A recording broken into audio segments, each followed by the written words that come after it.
যেহেতু বিধানসভা নির্বাচন 23 তারিখ, বিধানসভা নির্বাচনে যখন বিরোধী দলনেতা শুভেন্দু অধিকারী বুঝে গেছেন যে তার নন্দীগ্রামের পায়ের তলার মাটি সরে গেছে, নন্দীগ্রামে সে পরাজিত হবে, পবিত্রকর নির্বাচিত হবে।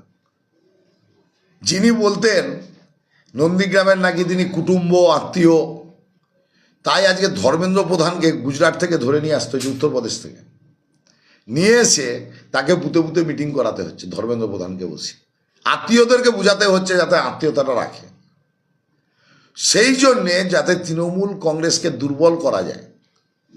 সেই জন্যে বিগত দিনের একটি ঘটনা, যখন ল্যান্ড ব্যাংকের নির্বাচন হয়, সেই ঘটনাকে কেন্দ্র করে মিথ্যা কেস করে এনআইএর হাতে সেই কেস তুলে দিয়ে আমাদের 43 জন তৃণমূল কংগ্রেসের নেতৃত্ব, কর্মী, বুথ সভাপতি, অঞ্চল সভাপতি, তাদের নামে মিথ্যা কেস করা হচ্ছে এবং তাদেরকে নোটিশ দেওয়া হয়েছে।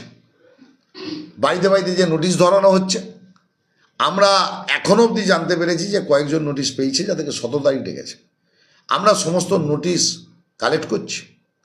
তাদেরকে কবে ডেকেছে, 23 তারিখে নির্বাচন, তাদেরকে 17 তারিখে ডাকা হচ্ছে এনআইএ। শামসুল ইসলাম থেকে বাপ্পাদিত্য গর্গ থেকে শুরু করে একদম যারা অঞ্চলের নেতৃত্ব দিচ্ছেন, অঞ্চল সভাপতির দায়িত্ব এখন আছে, যারা নির্বাচনের কাজে যুক্ত আছে, বুথ সভাপতি যারা, পঞ্চায়েত সদস্য যারা, তাদেরকে একদম বাছাই করা তৃণমূল কংগ্রেসের কর্মীদেরকে এনআইএর ভয় দেখাচ্ছে শুভেন্দু অধিকারী।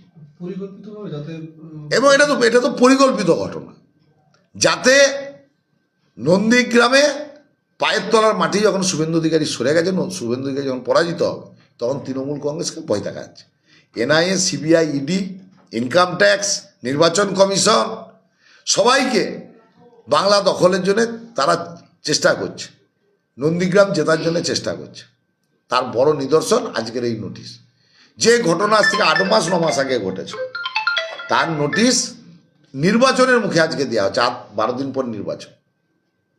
তো এই ঘটনাও সমস্ত কর্মী, সমস্ত নেতৃত্বর পাশে তৃণমূল কংগ্রেসের পরিবার আছে। আর এই ঘটনারও তীব্র নিন্দা তৃণমূল কংগ্রেস করছে, কারণ এটা পরিকল্পিতভাবে সাধারণ মানুষকে যারা নেতৃত্ব দেয় বুথ স্তর, অঞ্চল স্তর, ব্লক স্তরে, তাদেরকে ভয় দেখানো হচ্ছে। এই ঘটনারও তীব্র নিন্দা তৃণমূল কংগ্রেস করছে।